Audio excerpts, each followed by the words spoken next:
I invited my son and his wife for Christmas dinner. I surprised him with a BMW and gave her a designer bag.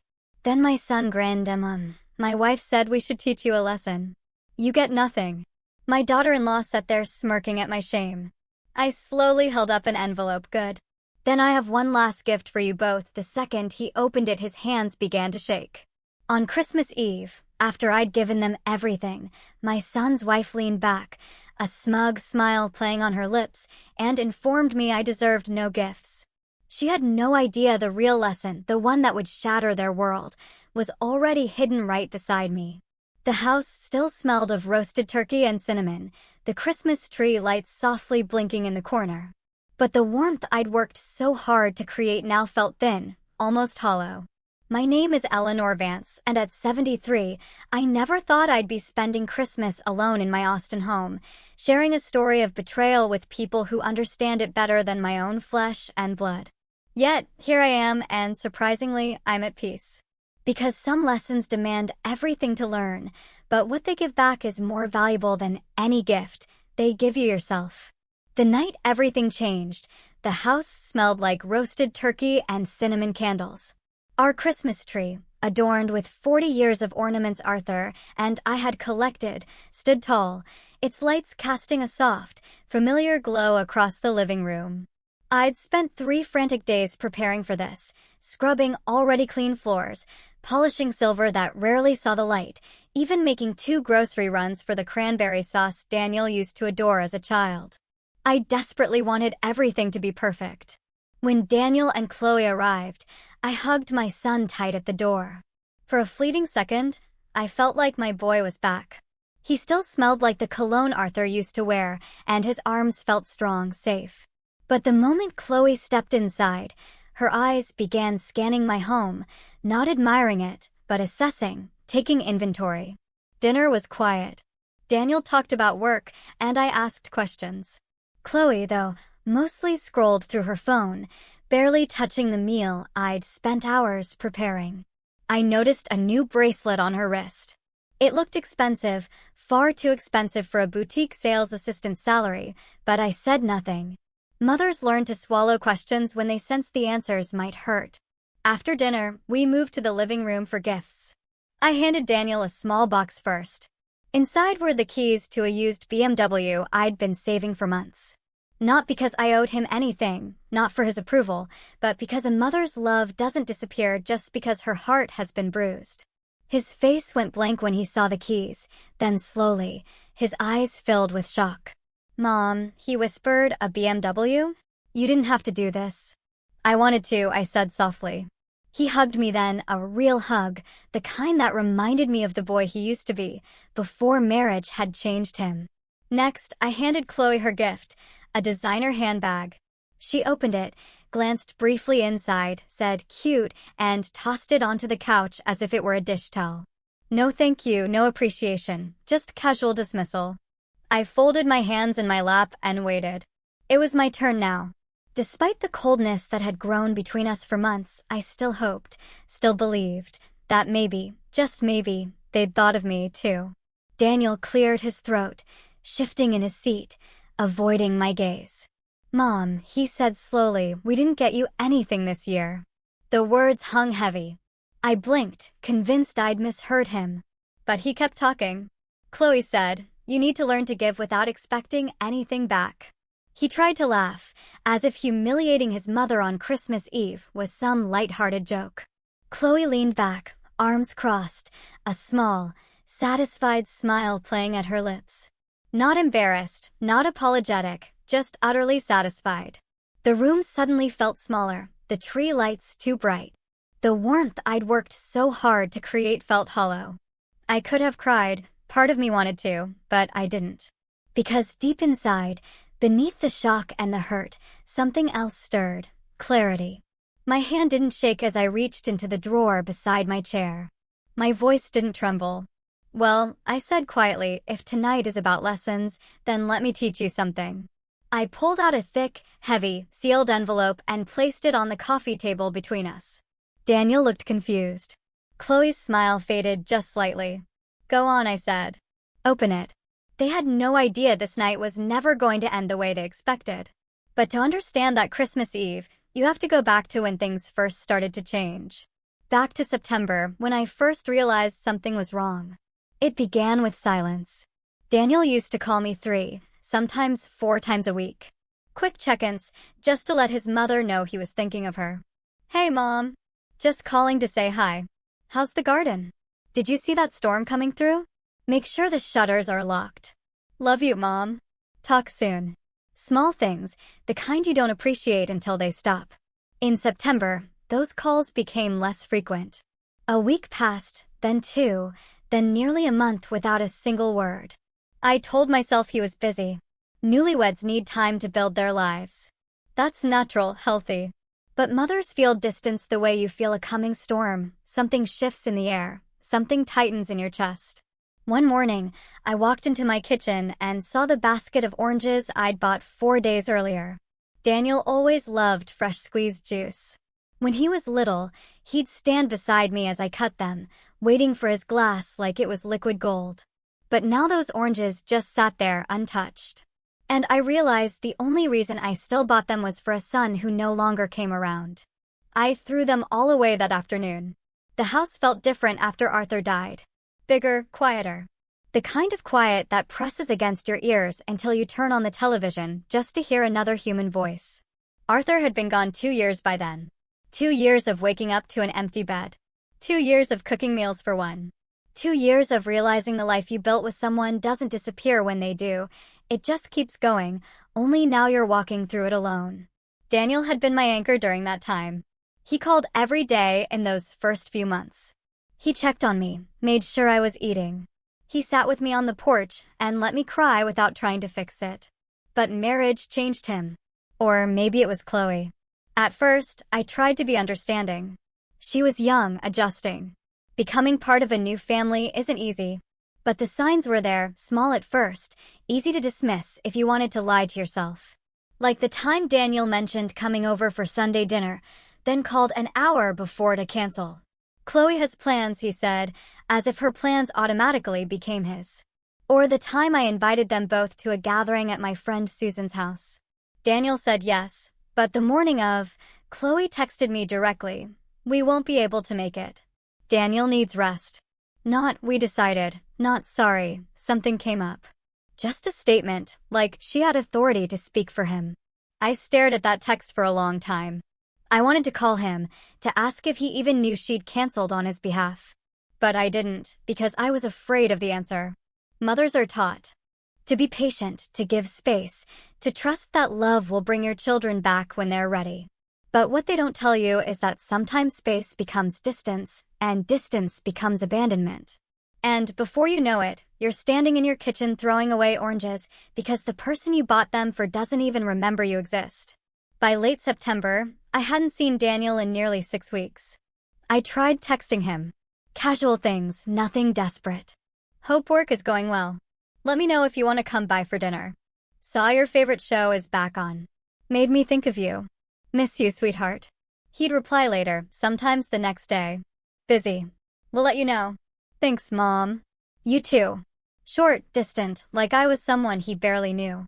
One evening, I sat on my back porch watching the sunset over the neighbor's roof. The air was warm, the kind Texas keeps, even as the rest of the country pulls out sweaters. I thought about calling Daniel, truly calling him. Not texting, not leaving it up to him to respond whenever he felt like it. But then I thought about what I would say. "Why don't you call me anymore? Did I do something wrong? Do you still love me?" I realized how pathetic that sounded. A mother begging her grown son for attention. So I didn't call. I just sat there, watching the sky turn pink and orange, feeling the weight of loneliness settle deeper into my bones. The next morning, my phone buzzed. A text from Daniel. For a second, my heart lifted. Maybe he was thinking of me. Maybe he wanted to visit. I opened it. "Hey, Mom. Chloe and I might stop by this weekend if we have time. She wants to talk to you about something. Not, I want to see you. Not, I miss you. If we have time, like I was an errand, a task to check off between grocery shopping and laundry." And the second part. I set the phone down on the kitchen table and stared at it. Something inside me knew. Not the details, not the full picture, but enough. Enough to know that the son I raised, the boy who used to hug me goodnight and tell me I was the best mom in the world, was slipping away. And the woman he married was holding the door open. They came over that Saturday. I spent the morning cleaning, though the house was already spotless. I vacuumed the living room twice. I changed the hand towels in the bathroom. I set out fresh flowers on the dining table. Old habits, the things mothers do when they want their children to feel welcome. I made Daniel's favorite meal, roast chicken with garlic, mashed potatoes, and cornbread. The same dinner I used to make every Sunday when he was growing up. The same dinner Arthur would sit down to after a long day, loosening his tie and saying, "Eleanor, you outdid yourself again." I wanted Daniel to walk in and smell home. I wanted him to remember what it felt like to be loved without conditions. When they arrived, Daniel gave me a quick, polite hug at the door, the kind you give someone you're obligated to see, not someone you miss. Chloe stepped in behind him, wearing sunglasses even though the sun was setting. She slid them onto her head and glanced around my home the way someone inspects a hotel room they're not sure they want to stay in. "Smells good," Daniel said, trying to sound cheerful. "Thank you, sweetheart," I replied. "Go ahead and sit. Dinner's almost ready." Chloe walked slowly through the living room, her heels clicking against the hardwood floor. She paused near the bookshelf, running a finger along the edge as if checking for dust. Then she turned to me with a smile that didn't quite reach her eyes. "You know, Eleanor," she said casually, "this house is really big for one person." I was pulling the chicken out of the oven. I paused, oven mitt still on my hands. "It's the house Arthur and I built together," I said quietly. "It holds a lot of memories." She shrugged, examining her nails. "Sure, but practically speaking, it's a lot to maintain. You'd probably be happier somewhere smaller. Less work, less stress." Daniel was standing by the dining table, looking uncomfortable. He said nothing, just shifted his weight, avoiding my eyes. I set the roasting pan down and removed the oven mitt slowly. "I like my home," I said, keeping my voice calm. "I'm not ready to leave it." Chloe smiled again, that same tight smile. "Of course. Just something to think about." But it wasn't a suggestion. It was a statement, a planted seed. We sat down to eat. I served everyone the way I always did. Daniel dug into his food with genuine appreciation. For a few minutes, he looked like my son again, relaxed, present. "This is amazing, Mom," he said between bites. "I forgot how good your cornbread is." My heart swelled a little. "I'm glad you like it, honey." Chloe picked at her plate, took a few small bites, then set her fork down and pulled out her phone. I watched her scroll while Daniel and I talked. She wasn't even pretending to be interested, her thumbs moving quickly across the screen, her face illuminated by the blue glow. That's when I noticed it. The bracelet on her wrist. Delicate, with small stones that caught the light. It looked expensive, the kind of thing you don't buy at a department store. I thought about what Daniel had told me months ago, that Chloe worked part-time at a boutique downtown, sales assistant, entry-level. I looked at her purse beside her, designer. I recognized the brand because Susan's daughter had one. She'd saved for a year to buy it. Then there were the shoes, the sunglasses, the perfectly manicured nails. None of it added up. But I said nothing. What could I say? Asking about money felt invasive, accusatory, and I didn't want to start a fight. So I smiled and kept serving dinner like a good hostess. After we finished eating, Daniel helped me carry the plates to the kitchen. Just the two of us for a moment. It felt like old times. "Thanks for dinner, Mom," he said softly. "Really, it was great." "You're always welcome here," I said, touching his arm. "You know that, right?" He nodded, but wouldn't look at me directly. "I know." There was something in his voice, something sad, like he wanted to say more but couldn't. Before I could ask, Chloe called from the living room. "Daniel, come here for a second." He tensed, then gave me a quick smile and walked back out. I stood at the sink, rinsing dishes, listening to their muffled voices. I couldn't make out everything, but I heard enough. Chloe's voice, low and insistent. This place could sell for so much. We could finally stop renting. "You know, we need this." Daniel said something I couldn't hear. Then Chloe again, louder this time. She doesn't need all this space. She's one person, Daniel. One person. And we are struggling. My hands stopped moving. The water ran over the plate, but I didn't feel it. We need this. Not, maybe she'd be happier downsizing. Not, it might be easier for her. We need this. They weren't thinking about what was best for me. They were thinking about what they could take. I turned off the water and stood there, gripping the edge of the sink, staring out the window into the backyard. The same backyard where Arthur and I used to sit. On Sunday mornings with coffee. The same yard where Daniel learned to ride his bike. The same home we spent 30 years filling with love and laughter. And now my son's wife was standing in my living room, calculating its value like it was nothing more than a transaction. I dried my hands slowly, took a deep breath. Then I walked back into the living room with a smile on my face. Anyone want dessert? I asked brightly. I made peach cobbler. Chloe glanced at her phone. Actually, we should get going. Early morning tomorrow. Daniel nodded quickly, as if relieved to have an excuse to leave. They gathered their things. Chloe gave me a brief, obligatory hug. Daniel hugged me a little longer, but it still felt distant. Thanks again, Mom, he said. Anytime, sweetheart. I stood at the door and watched them walk to their car. Chloe was already on her phone before she even got in. Daniel looked back once, just once, and gave me a small wave. Then they drove away. I closed the door and leaned against it. The house was quiet again, too quiet. I walked back into the dining room and looked at the table. 3 plates, 3 glasses. Evidence that people had been here, but it felt emptier now than before they came. I sat down in Arthur's old chair and stared at the wall. Chloe's words played over and over in my mind. We need this. Not we hope, not maybe. Need. And Daniel had said nothing to defend me, nothing to stop her. That was when I realized something I had been avoiding for months. My son was not the same person anymore.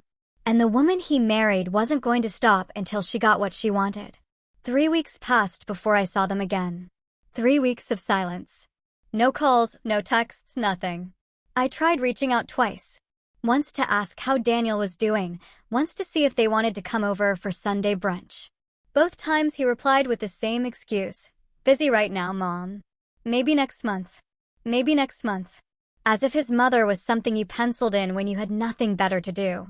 I stopped trying after that. Pride has a way of protecting you when love starts to hurt too much. But then, out of nowhere, Daniel called. Hey, Mom. Chloe and I are thinking about having a little cookout at our place this Saturday. Nothing fancy, just burgers and hanging out. You should come. I was so surprised I almost dropped the phone. Really? He said, and for a moment, he sounded like himself again. I know it's been a while. Thought it would be nice. My heart lifted despite everything, the coldness, Chloe's calculating comments about my house, the weeks of being ignored. Because he was my son. And when your child reaches out, you take it. You hope? I would love to. I said. Great. Saturday around 2. I'll be there. When I hung up, I stood in the kitchen smiling like a fool. Maybe I had been wrong. Maybe things were getting better. Maybe Chloe was warming up to me. Mothers are experts at lying to themselves when the truth is too painful. Saturday came. I bought a store-made potato salad and a bottle of wine. I wore a nice blouse, even put on a little makeup. Their apartment was small, a 2-bedroom rental in a complex near the highway. The kind of place young couples live while they save up for something better. Daniel greeted me at the door with a genuine smile. Hey, Mom. Come on in. The apartment smelled like charcoal and grilled meat. Chloe was inside, setting paper plates on a folding table. She glanced up when I entered. Oh, hey, Eleanor. Not warm, not cold, just neutral. Hi, Chloe. I brought potato salad. Great. You can put it in the fridge. Daniel took the bowl from me and walked it to the kitchen. I followed, looking around. The apartment was neat but sparse. Minimal furniture, a small television, a couch that looked like it came from a thrift store. But what caught my eye was a shopping bag on the counter. I could see the edge of a box inside, a designer shoebox. Another one. Daniel saw me looking and quickly moved the bag out of sight. So, you want something to drink, Mom? I have iced tea. That sounds perfect. We went out to the small balcony where Daniel had set up a tiny grill. It overlooked the parking lot, but he'd tried to make it nice. A couple of folding chairs, a string of lights he must have borrowed. For a little while, it felt normal. Daniel flipped burgers. I asked him about work. He talked about a project he was managing. He laughed at something I said. It was the most relaxed I'd felt around him in months. Chloe stayed inside, on her phone as usual. Then she stepped out onto the balcony, still scrolling. I'm going to take this call real quick, she said without looking up. Daniel nodded. Sure.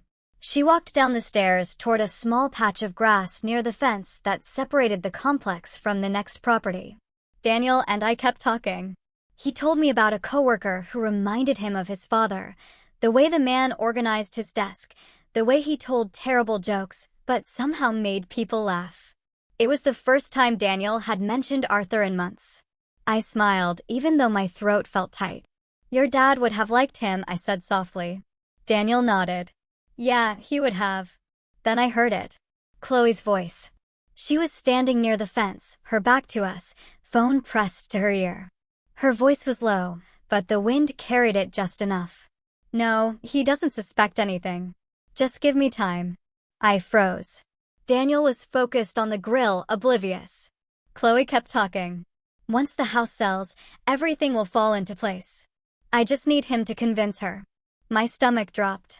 I tried to keep my face neutral, picking up my iced tea and taking a sip even though my hands were shaking. Chloe laughed softly into the phone. Trust me, she won't see it coming. Daniel flipped a burger and glanced over at her. She okay? He asked me absently. I nodded, not trusting my voice.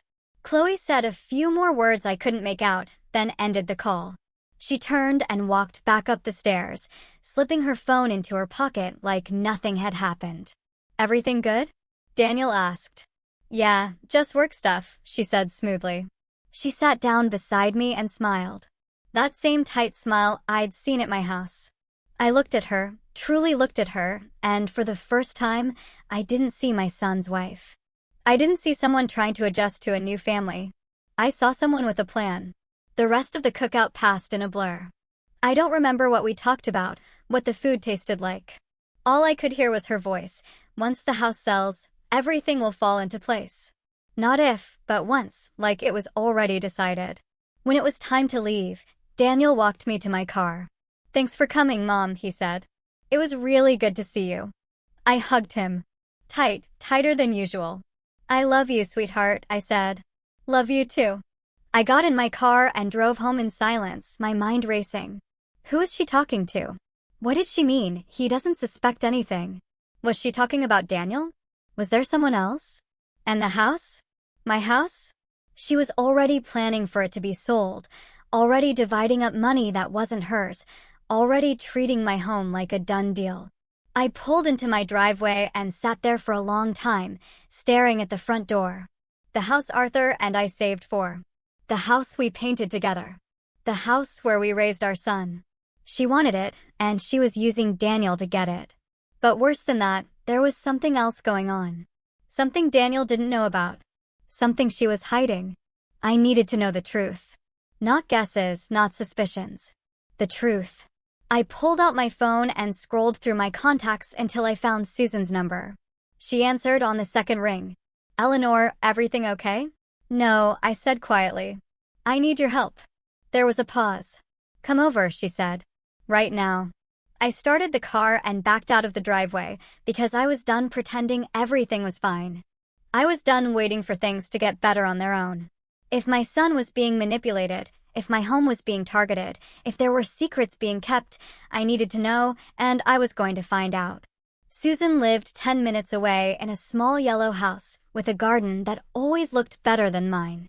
She'd been my friend since Daniel was in diapers. She was there when Arthur proposed, when Daniel was born, when Arthur died. If anyone would understand, it was her. She opened the door before I even knocked. Come in, she said, stepping aside. I walked into her living room and sat on the couch where I'd sat 100 times before. But this time felt different, heavier.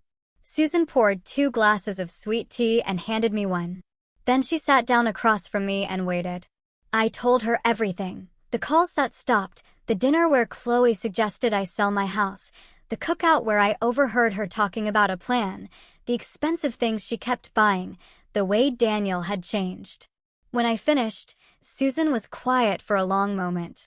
Then she leaned forward and took my hand. "Eleanor," she said gently, "this isn't something you guess about. You need to know the truth. Not suspicions, not assumptions. The truth." "But how?" I asked. "I can't just accuse her of something without proof. Daniel would never forgive me." Susan nodded slowly. "I know someone," she said. "A retired police officer. He does private investigation work now. Quietly. Professionally. If there's something going on, he'll find it." My stomach twisted. "You mean hire someone to follow her?" "I mean, find out if your instincts are right," Susan said firmly. "Because if they are, Daniel is in danger. Not physical danger, but the kind that ruins lives. Financial danger, emotional danger. And you can't protect him if you don't know what you're protecting him from." I stared down at my tea. What if I'm wrong? What if I'm just a paranoid old woman who can't let go of her son? Susan squeezed my hand. "Then you'll know that too, and you can let it go. But Eleanor, I've known you for 40 years. You're not paranoid. You're careful, and your instincts have never been wrong." I looked up at her. "What's his name?" "Mr. Sharma," she said. "He helped my cousin last year when she thought her business partner was stealing from her. Turned out she was right. Sharma found everything quietly. No drama, just facts." She wrote down his number and handed it to me. I stared at it for a long time. Hiring someone to investigate your own family felt like a betrayal. It felt like admitting that love wasn't enough, that trust had limits. But then I thought about Chloe's voice near the fence. Once the house sells, everything will fall into place. I thought about the expensive jewelry, the designer bags, the way she looked at my home like it was already hers. I folded the paper and put it in my purse. "Thank you," I said quietly. Susan walked me to the door and hugged me tight. "You're doing the right thing," she whispered. I drove home and sat in my driveway for 20 minutes before going inside. The next morning, I called Mr. Sharma. His office was small, tucked above a tax preparation service in old downtown Austin. The stairs creaked as I climbed them. The hallway smelled faintly of coffee and old paper. When I knocked, a calm voice said, "Come in." Mr. Sharma was older than I expected, maybe 65. Glasses, a kind face, the kind of man you'd trust to tell you the truth, even when it hurt. He gestured to the chair across from his desk. "Mrs. Vance." "Yes, Susan told me you might call." "Please sit." I sat down and folded my hands in my lap. I didn't know where to start. He waited patiently, not rushing me. Finally, I spoke. "I think my daughter-in-law is planning something. Something that involves my house and maybe someone else. I don't have proof, just a feeling. And one conversation I wasn't supposed to hear." I told him everything, the same story I'd told Susan. He listened without interrupting, taking notes on a yellow legal pad. When I finished, he set his pen down and looked at me.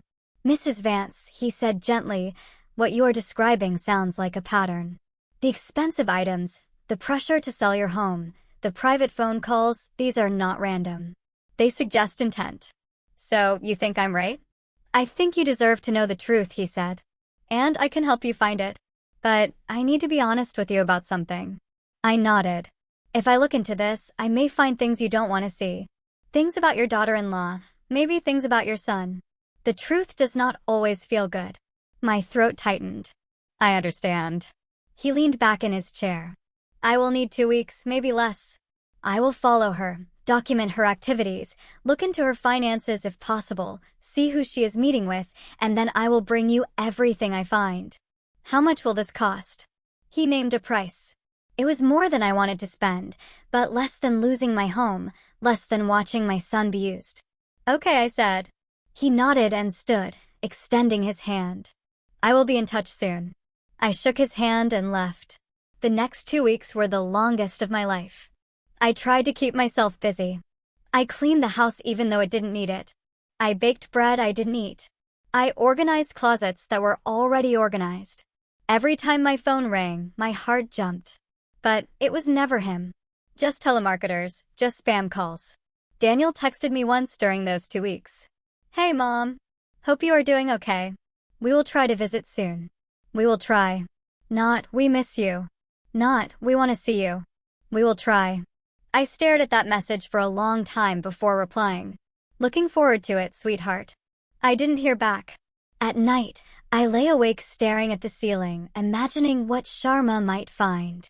Part of me hoped he would find nothing, that Chloe was just materialistic, that the phone call meant something harmless, that I was overreacting. But another part of me, the part that had been silenced by doubt and guilt for months, knew better. Mothers know we feel danger around our children the way animals sense storms.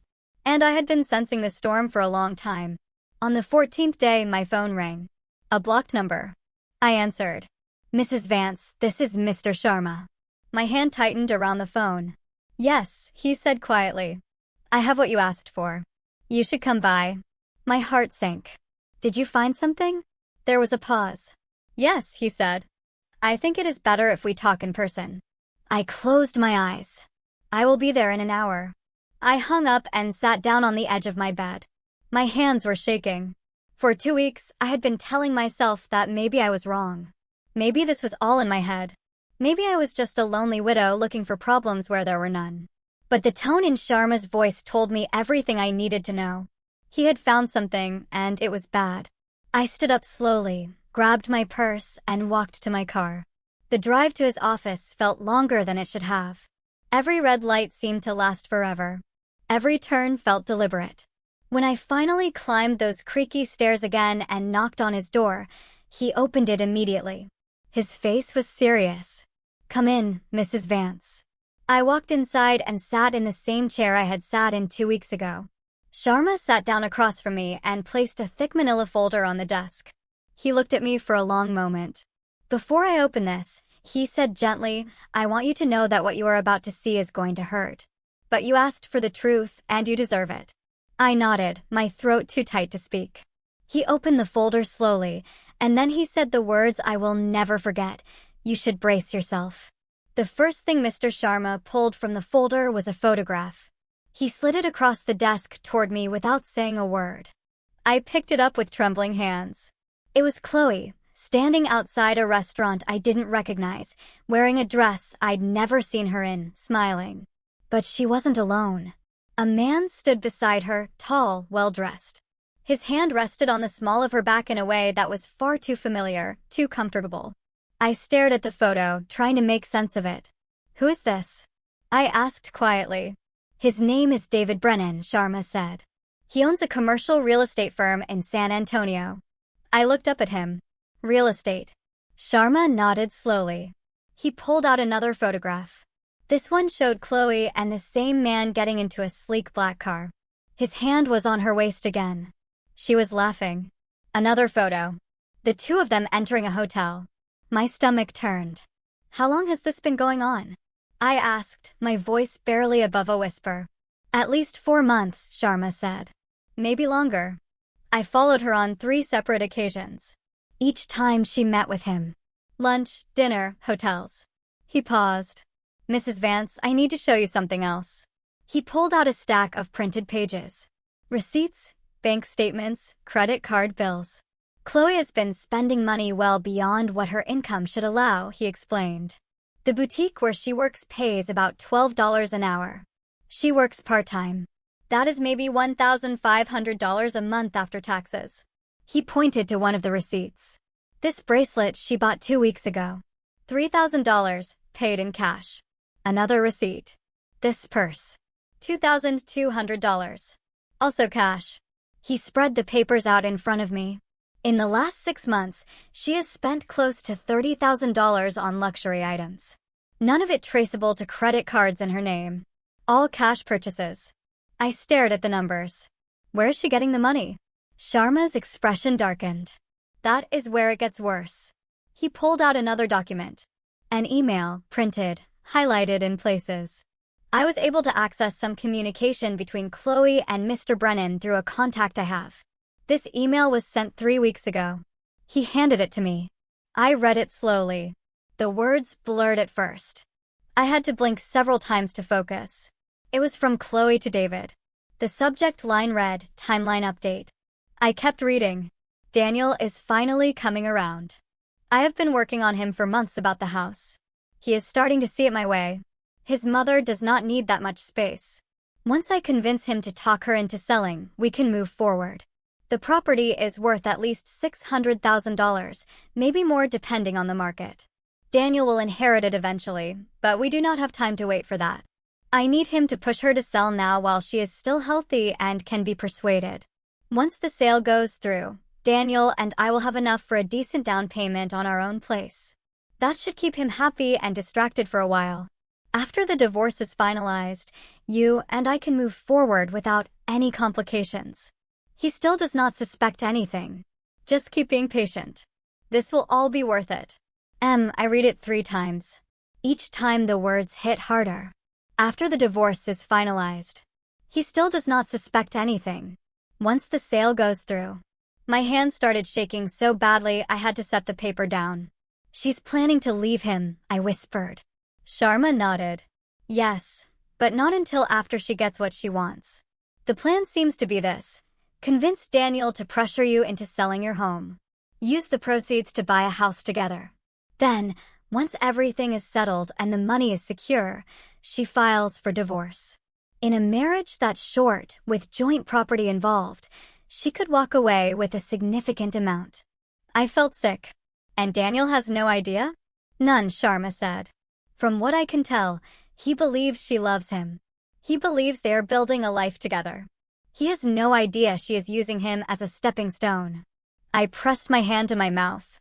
All this time I thought Chloe was just manipulative, just greedy, just a bad influence. But this was so much worse. She wasn't just after my house. She wasn't just pressuring Daniel. She was destroying him, using his trust, using his love, using his loyalty to his mother as a weapon to get what she wanted.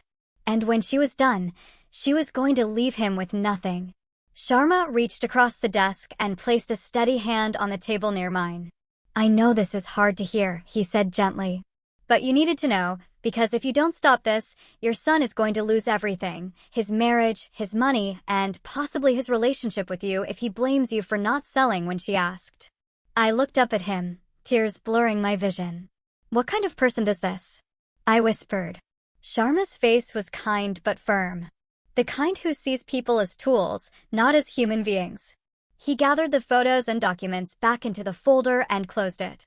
You have options now, Mrs. Vance. You can show this to Daniel. You can confront Chloe. You can protect your assets legally so she never gets what she is after. Or you can do all 3. I wiped my eyes and took a deep breath. I need to protect my home first, I said, before anything else.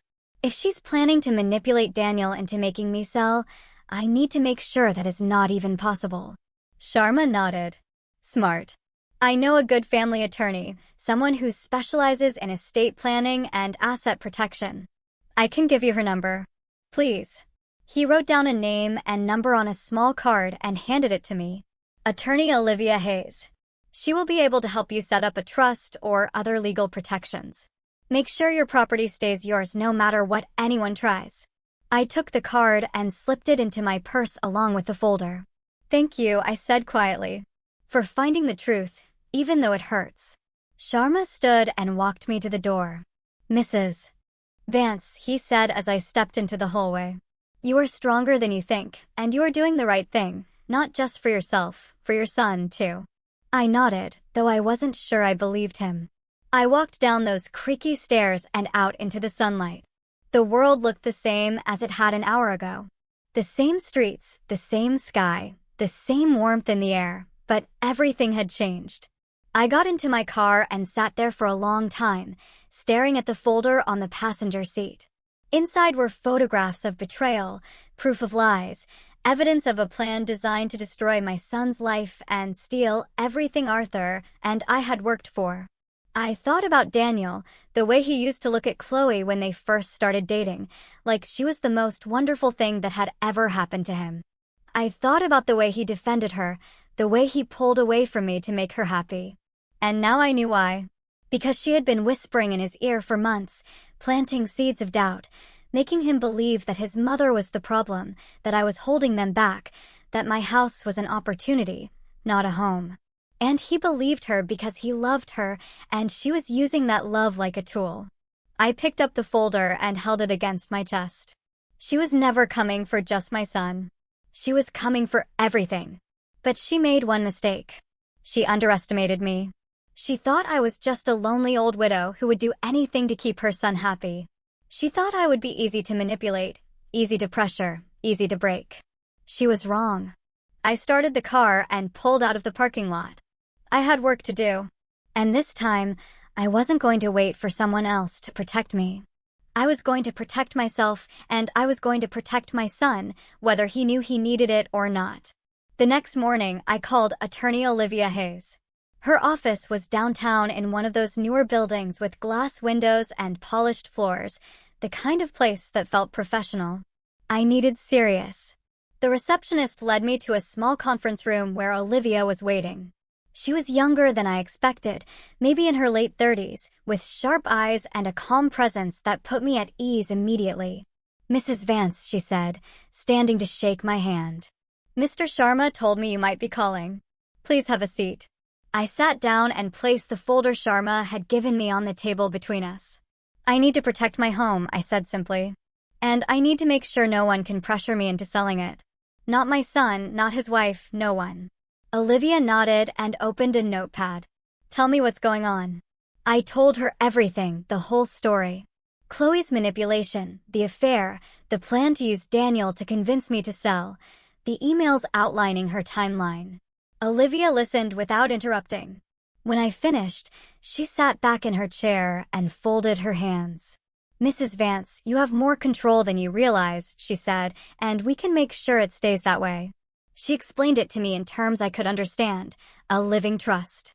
It would allow me to keep complete control of my property while I was alive. No one could force me to sell. No one could take it from me. And when I eventually passed, the house would transfer according to my wishes, not someone else's demands. "We can also add conditions," Olivia said. "For example, if you want to ensure that your son inherits the property, we can include a clause that protects it from being claimed by a spouse in a divorce. We can also specify that if anyone has attempted to manipulate or pressure you into selling, they are excluded from inheritance." I stared at her. "You can do that?" "Absolutely. It's your property, Mrs. Vance. You get to decide what happens to it. Not your son, not his wife. You." For the first time in months, I felt something I had almost forgotten: power. Not over other people, but over my own life, my own choices.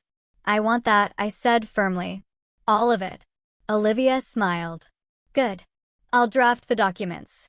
You'll need to sign them in front of a notary, and I'll make sure everything is filed properly. Once it's done, your home is protected permanently." She paused. "But I have to ask, what are you planning to do about your son? Are you going to tell him what you found?" I thought about that for a long moment. "Yes," I said quietly. "But not yet. Not until I'm ready. Not until he can see the truth with his own eyes." Olivia nodded slowly. "Just be careful. Confrontations like this can go badly if they're not handled right. People don't always react the way you hope they will." "I know," I said. "But he deserves to know. Even if it destroys him, because if I don't tell him, she will destroy him anyway." Olivia reached across the table and placed her hand over mine. "You're doing the right thing," she said gently. "For yourself and for him." 3 days later, I returned to her office to sign the papers. The documents were thick, full of legal language I only half understood. But Olivia walked me through every page, every clause, every protection. When I signed my name at the bottom, I felt something shift inside me: strength. The house was mine, fully, legally, irrevocably. Chloe could scheme all she wanted. She could whisper in Daniel's ear. She could plan and manipulate and lie. But she would never get my home. I walked out of that office with my head held higher than it had been in months. That evening, I sat at my kitchen table with Sharma's folders spread out in front of me.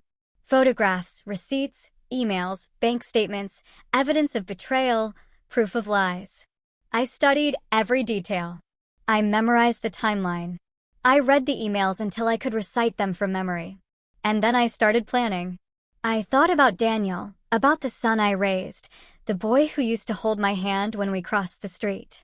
The teenager who brought me flowers on Mother's Day, even when he had no money. The young man who cried at his father's funeral and told me he would always take care of me. That boy was still in there somewhere, buried under Chloe's manipulation, confused by her lies, blinded by love, but he was still there, and I was going to bring him back. Not with anger, not with accusations, but with truth.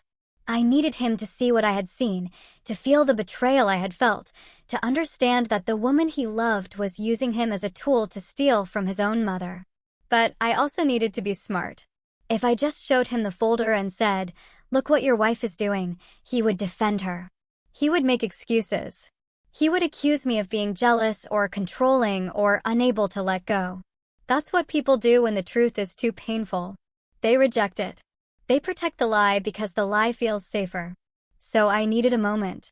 A moment where he could not deny what was right in front of him. A moment where the truth was undeniable. I thought about holidays, about family traditions, about the times when people let their guard down and show who they really are. And then it came to me, Christmas Eve. I pulled out my calendar and counted the weeks. 2 months. I had 2 months to prepare, 2 months to make sure everything was in place, 2 months to plan the one night that would change everything. I reached for a pen and a piece of paper. I started writing. A guest list, just Daniel and Chloe. A menu.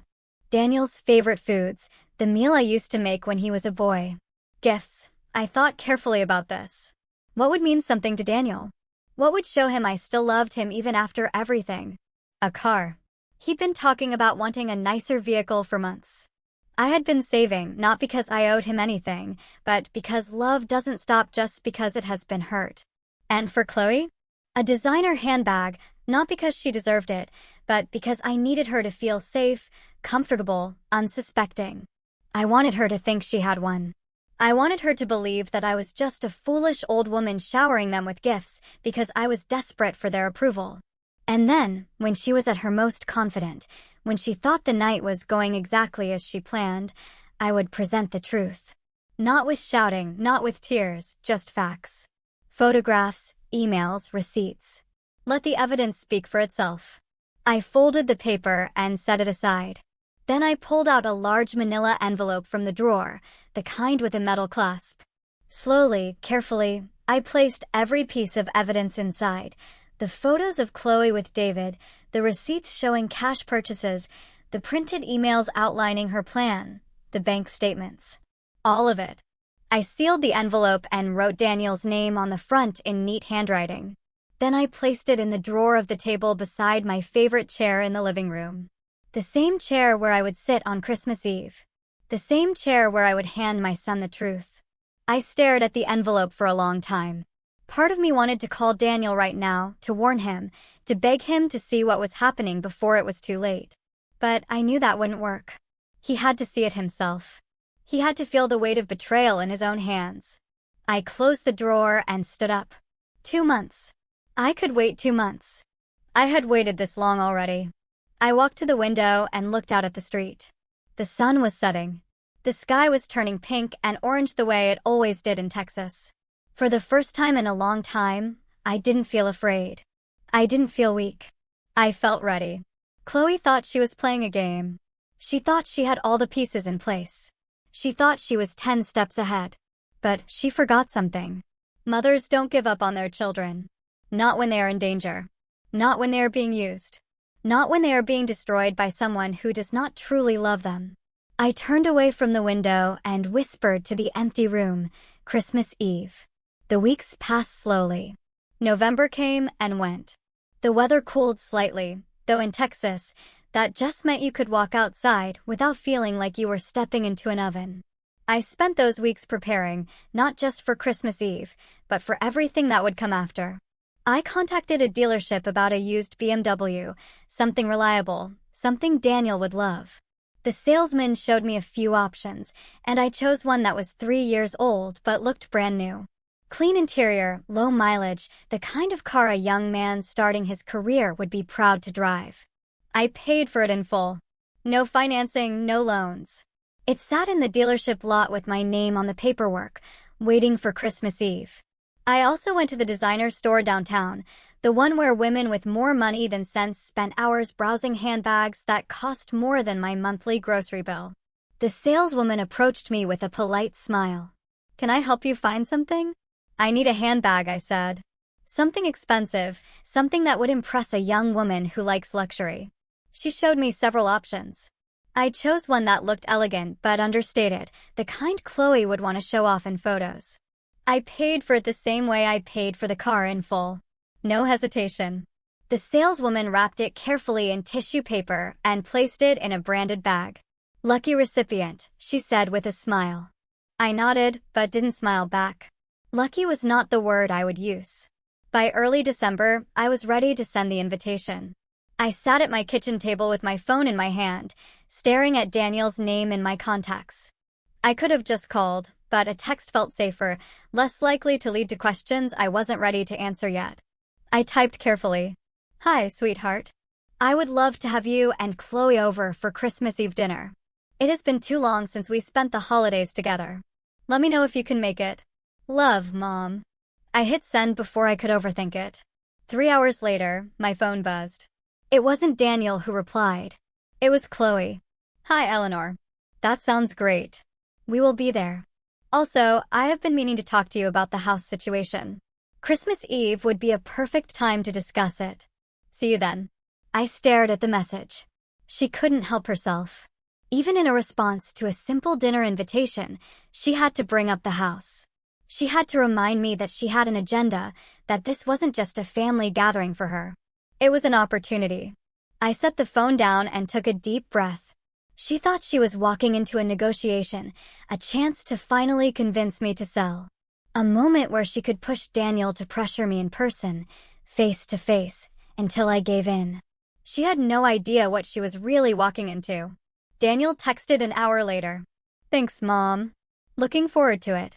Short, polite, distant, but he was coming. That was all that mattered. The days leading up to Christmas Eve were strange. I cleaned the house even though it was already clean. I decorated the tree with the same ornaments Arthur and I had used for decades. I hung wreaths around the windows. I set out the nativity scene Arthur's mother had given us when we first got married. Everything looked festive, warm, inviting. But underneath the surface, I was preparing for war. Not the loud kind, not the kind with shouting and broken dishes, but the quiet kind, the kind fought with truth and documents and evidence that could not be argued away. I rehearsed what I would say, how I would stay calm, how I would present the envelope without emotion, without anger. Without giving Chloe any opportunity to twist the narrative. I would let the facts speak for themselves. 3 days before Christmas, I picked up the BMW from the dealership. They detailed it for me, tied a big red bow on the hood. I drove it home carefully and parked it in my garage, hidden from view.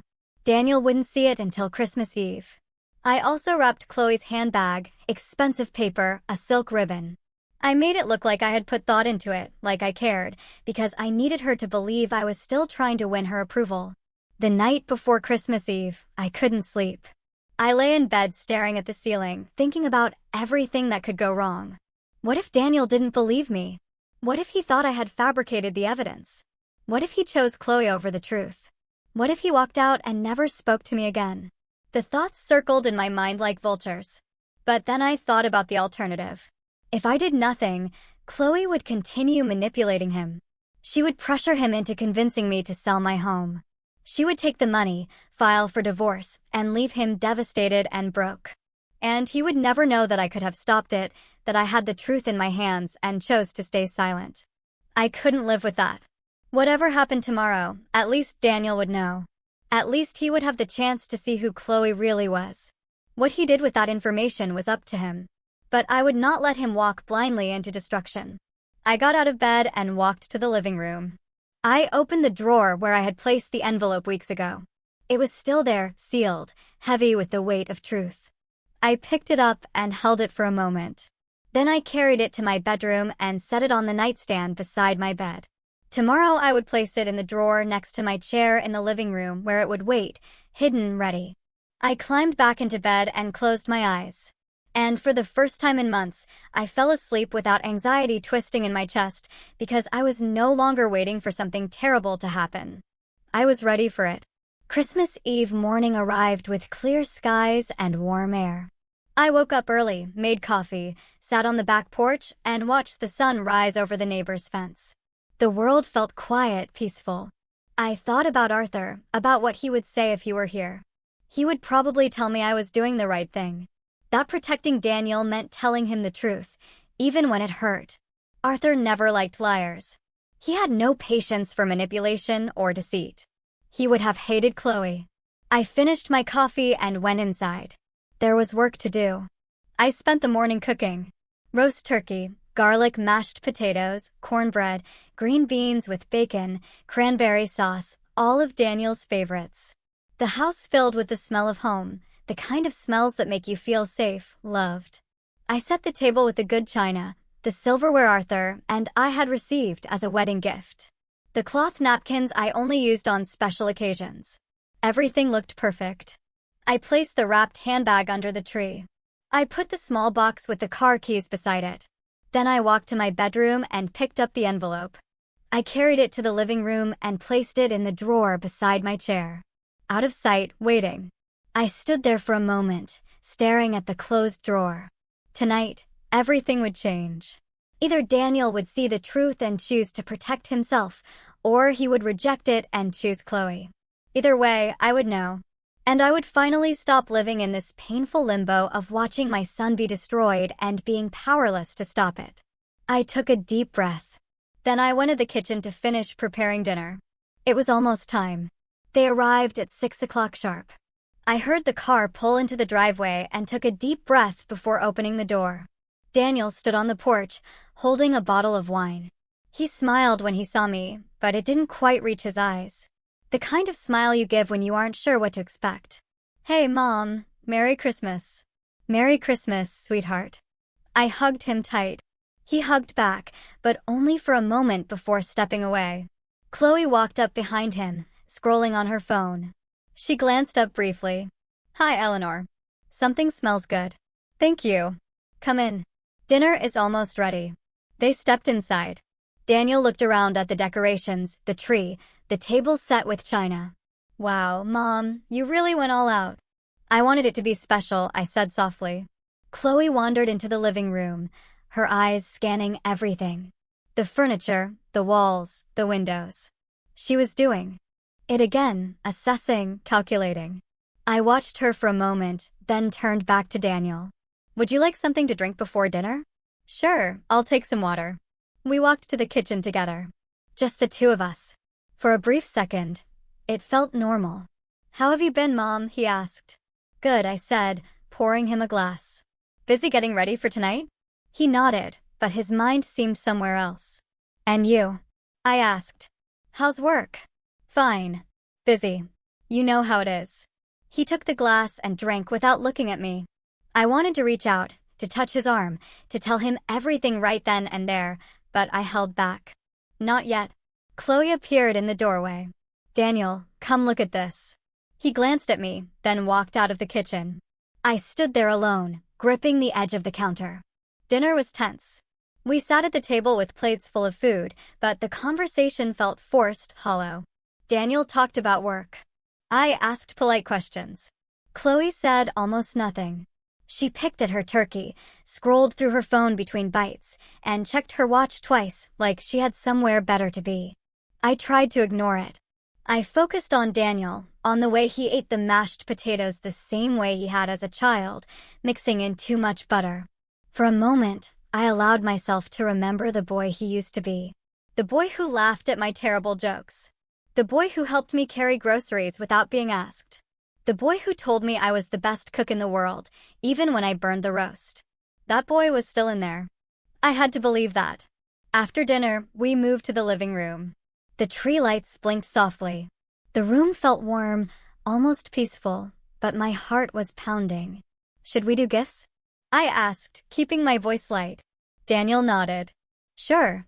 I reached under the tree and pulled out the small box first, the one with the car keys inside. I handed it to Daniel. "This is for you, sweetheart." He looked surprised. Mom, you didn't have to get me anything. I wanted to. He opened the box slowly. When he saw the keys, his face went blank. Then his eyes widened. Mom, are these? Go look in the garage, I said quietly. He stood up, holding the keys like they might disappear if he moved too fast. He walked to the side door that led to the garage and opened it. I heard his breath catch. Mom, a BMW? He turned to look at me, his face a mixture of shock and disbelief. You didn't have to do this. I know, I said. But I wanted to. You work hard. You deserve something nice. He walked back into the living room and hugged me. A real hug this time, the kind that reminded me why I was doing all of this. Thank you, he whispered. I don't know what to say. You don't have to say anything. He pulled back, his eyes glistening slightly. Chloe was still sitting on the couch, watching with an unreadable expression. I picked up the second gift, the designer handbag. And this is for you, Chloe. She took it without standing, opened it carefully, lifted the bag out of the tissue paper. For a second, her eyes lit up. She turned it over in her hands, examining the brand label. Then she pulled out her phone and took a quick photo of herself holding it. Cute, she said flatly. She set the bag down on the couch beside her like it was a throw pillow. No thank you, no appreciation, just a dismissive acknowledgement. Daniel frowned slightly, but said nothing. I folded my hands in my lap and waited. This was it. The moment I had been dreading and preparing for at the same time. Daniel cleared his throat. Mom, about your gift. I looked at him. He shifted uncomfortably, avoiding my eyes. We didn't get you anything this year. The words hung in the air. I blinked. My chest tightened. Oh, I said softly. Daniel tried to laugh it off. Yeah, Chloe said. Well, she said you need to learn to give without expecting anything back. You know, like generosity shouldn't come with strings attached. He was trying to make it sound reasonable, philosophical even, but the words landed like stones. I looked at Chloe. She was leaning back against the couch, arms crossed, a small, satisfied smile on her face. Not embarrassed, not apologetic, proud. Daniel kept talking, his voice growing quieter. It's not personal, Mom. It's just Chloe thinks it's important that we all learn to be less materialistic, especially around the holidays. He gestured vaguely at the gifts I had given them. You've been so generous, and we appreciate it. We really do, but we thought maybe this year you could just enjoy giving without needing something in return. His voice trailed off. Chloe's smile widened just slightly. She thought she had won. She thought this moment, this humiliation, would break me, would make me desperate for their approval, would make me willing to do anything to get back into their good graces, including selling my house. I sat very still. The room felt smaller. The lights too bright. The warmth I had worked so hard to create felt hollow. But I did not cry. I did not beg. I did not react the way she expected. Instead, I felt that same clarity I had felt months ago. The same strength I had felt when I signed the legal documents protecting my home. I reached into the drawer beside my chair. My hand did not shake. I pulled out the envelope, thick, heavy, sealed with the truth inside. I placed it on the coffee table between us. Daniel looked confused. Chloe's smile faded just slightly. Well, I said quietly, my voice steady, if tonight is about lessons, then let me teach you something. I looked directly at Chloe. Go on, I said. Open it. Daniel glanced at Chloe, then at the envelope. Chloe leaned forward slowly. Her fingers hesitated for just a moment before she picked it up. She unsealed the metal clasp and pulled out the first photograph. The color drained from her face. Daniel leaned closer, frowning. What is that? Chloe tried to shove the photo back into the envelope, but Daniel grabbed her wrist. Let me see. He pulled the envelope toward him and dumped the contents onto the table. Photographs scattered across the surface. Receipts, printed emails, bank statements. Daniel picked up one of the photos. His hand started to shake. It was Chloe with another man, his hand on her waist, her smiling up at him. Daniel's face went pale. What? What is this? His voice cracked. He picked up another photo, then another. Then he saw the email. The one where Chloe outlined her plan. The timeline, the divorce, the house. He read it slowly, his lips moving slightly as he processed each word. When he finished, he looked up at Chloe. Tell me this isn't real. Chloe opened her mouth, closed it, opened it again. Daniel, it's not what it looks like. Your mother, is trying to turn you against me. She's jealous. She's always been jealous. Daniel's hands were trembling now.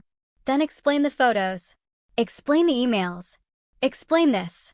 He held up a receipt for the bracelet she had been wearing for weeks. $3,000, Chloe. Where did you get $3,000? She stammered, tried to form an excuse, but nothing came out that made sense. Daniel stood up, the papers still clutched in his hands. His face was a mixture of shock, anger, and heartbreak. You were going to leave me, he whispered. After you got the money from my mom's house. You were going to leave me. Chloe's face twisted. Your mother was holding us back, she snapped. We needed that house, Daniel. We deserved it. And she was being selfish. The mask slipped. The sweet, loving wife disappeared. What stood in front of us now was someone cold, calculating, desperate. Daniel took a step back. Get out. Chloe blinked. What? Get out. His voice was low, controlled, but shaking with rage. Daniel, please just listen. No, he shouted. Get out of my mother's house. No. Chloe stood frozen for a moment. Then, with a burst of fury, she grabbed her purse and the designer handbag I had given her. Fine. You'll regret this, Daniel. You'll regret choosing her over me. She stormed toward the door, her heels clicking sharply. She slammed it so hard the ornaments on the tree rattled. And then she was gone. The silence after Chloe left was deafening. Daniel stood in the middle of the living room, still holding the photographs in his trembling hands. His face was pale, his breathing shallow. Then his knees buckled. He collapsed onto the couch, covering his face with his hands, and he broke. Shaking sobs came from somewhere I hadn't heard in years. Not since Arthur's funeral. Not since the day we buried the man who had raised him to be better than this. I moved slowly toward him and sat down beside him. I didn't say anything at first. I just placed my hand gently on his shoulder. He flinched, then leaned into me, burying his face against my shoulder the way he used to when he was small and the world felt too big. I'm so sorry, Mom, he choked out between sobs. I'm so sorry. Shoo, I whispered. It's okay. It's not okay, he said, pulling back to look at me. His eyes were red, filled with tears and shame. I let her say those things to you. I stood there and watched her treat you like you were nothing. I believed her when she said you were being selfish. I actually believed her. His voice cracked. And tonight, what I said to you about not getting you a gift, about you needing to learn a lesson. He shook his head, unable to finish. Daniel, I said gently, taking his hand in mine. You trusted someone you loved. That's not a flaw. That's being human. But I should have seen it, he said desperately. I should have known. The expensive things. The way she talked about your house. The way she kept pulling me away from you. He wiped his eyes roughly. How could I have been so blind? I squeezed his hand. Because love makes us blind sometimes. It makes us want to believe the best in people, even when the signs are there. And she was very good at what she did. She manipulated you slowly, carefully. You didn't stand a chance. Daniel looked down at the photographs scattered across the table. How long have you known? Since September, I said quietly. I overheard her on the phone at your cookout, talking about a plan, about the house. I knew something was wrong, but I didn't know how deep it went. So, I hired someone to find out. He looked at me stunned. You hired an investigator? I nodded. I had to know the truth. Not for me. For you. Because I could see what she was doing to you. I could see you pulling away, changing, and I knew that if I didn't stop it, she was going to destroy you. Daniel's face crumpled again. I almost let her, he whispered. I almost convinced you to sell this house. She kept saying we needed it, that it was the only way we could move forward, and I was starting to believe her. He looked around the living room, at the tree, at the photos of Arthur on the wall, at the home his parents had built. I almost took this away from you. But you didn't, I said firmly. And that's what matters. He shook his head. Only because you stopped me. If you hadn't found out, if you hadn't showed me tonight, His voice broke. I would have lost everything. The house, you, my self-respect, everything. I pulled him close again. You haven't lost me, I said softly. You will never lose me. I'm your mother. That doesn't change no matter what. We sat like that for a long time. The tree lights blinked softly. The house was quiet except for the sound of Daniel's breathing as he tried to calm down. Finally, he pulled back and wiped his eyes. What do I do now? He asked. About Chloe? About everything. I took a deep breath. You protect yourself. Legally, financially, emotionally. You talk to a lawyer. You make sure she can't take anything from you, and then you start rebuilding your life. Daniel nodded slowly, like he was trying to absorb it all. And you, he said, looking at me. The house? Did you do anything to protect it? I smiled faintly. I set up a living trust. The house is legally protected. No one can force me to sell it. And when I'm gone, it will go to you, with conditions that protect it from anyone who tried to manipulate me. Daniel let out a shaky breath. You thought of everything. I had to, I said simply, because I knew you couldn't see what was happening, and I wasn't going to let her take everything your father and I worked for. He reached over and hugged me again, tight, desperate. I love you, Mom. I'm so sorry I didn't see it sooner. I love you too, sweetheart. And you're going to be okay. It's going to hurt for a while, but you're going to be okay. He nodded against my shoulder. We sat there together as the night grew late. The food sat untouched on the table. The gifts remained under the tree. But for the first time in months, I had my son back. Not the version Chloe had shaped him into. Not the distant, cold stranger who avoided my calls. The real Daniel, the boy I raised, the man his father would have been proud of.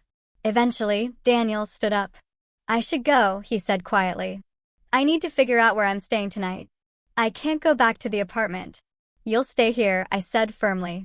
In your old room, for as long as you need. His eyes filled with tears again. Thank you. I walked him upstairs and showed him to the guest room.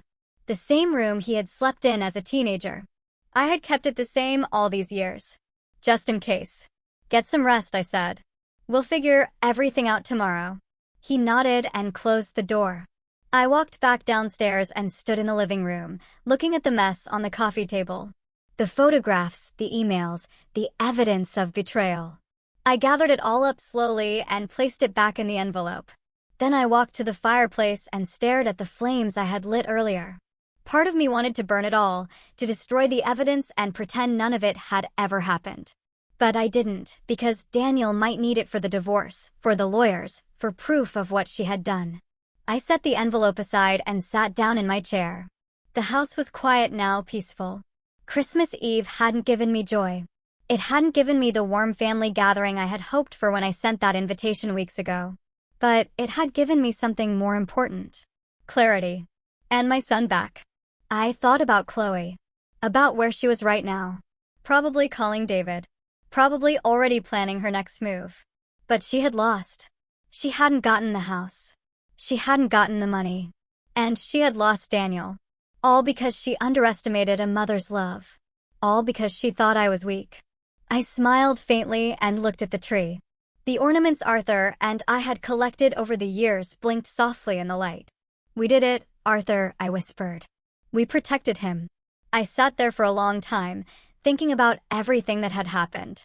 Everything I had learned, that silence is not weakness, that patience is not surrender, that sometimes the people we love need to be protected from their own choices, and that boundaries, even painful ones, are acts of love. I stood up slowly and turned off the tree lights. Then I walked upstairs to bed. Tomorrow, Daniel would wake up in his childhood room. He would have to face the reality of everything he had lost. He would have to grieve, rebuild, start over. But he would not do it alone. And he would do it as himself, not as someone else's tool. As I lay in bed, I thought about all of you who have felt invisible in your own families. All of you who have given everything and received nothing but cruelty in return. I want you to know something. You are not weak for loving people who hurt you. You are not foolish for giving them chances. But you are also not required to destroy yourself to make them comfortable. You are allowed to set boundaries. You are allowed to protect what is yours. You are allowed to walk away from people who use your love as a weapon. Even if those people are your own children. Even if it breaks your heart. Because sometimes the greatest act of love is saying no. What would you have done if you were in my shoes?